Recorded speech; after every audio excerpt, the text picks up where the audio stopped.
Tai treneri, jūs palaikėte tą sprendimą ir patarėt, ar ne, išeiti būtent Ryčiui su treneriu į finalą, na ir išeiti į trasą? Tai sakysim, tai nebuvo lengvas sprendimas ir nebuvo spaudimo, kad spaustų trenerį, kad būtinai išeiti į startą.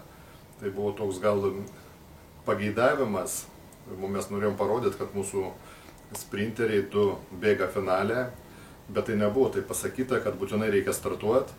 Ir jie turėjo patys, bet buvo pageidautina ir, sakysim, kad pareklamuoti Lietuvą, kad šitoj rungtynės pirmą kartą istorijoje turim finalę žmogų suaugusių, tai jeigu Rytis gali, tada pageidautina, kad jis išeitų. Tai va toks buvo ir galų gale, kad pareklamuoti lengvai atletiką Lietuvą, jie išėjo į startą.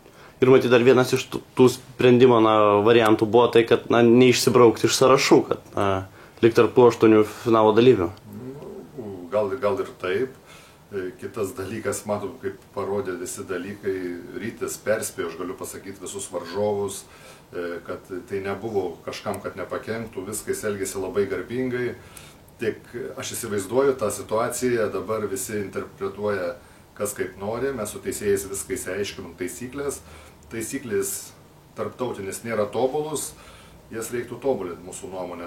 Čia šituo klausimu net buvom pas reiferį vyriausia, nėra vienos nuomonės, bet tai ateities klausimas. Bet tai nėra kažkoks nesusipratimas, viskas buvo planuota, viskas taip ir... Taip, elgėsi jisai taip, kaip suplanavo, nors, sakau, sprendimas buvo priimtas ten likus 2 valandom. Ir tikrai, jeigu jisai būtų negalėjęs visiškai paeiti ar kažką, tai nieks nebūtų čia ir nebuvo tokio spaudimo, kad būtinai.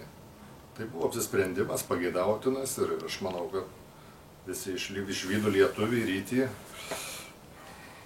kad jisai gali ir jisai buvo žmogus, kuris atvažiavo medalių šituose varžybose. Ką padarysi? Tai vakar tokia diena mūsų gavosi ir džiaugsmas, ir skausmas vienoj vietoj, nors skausmas už vakar buvo šituo atveju.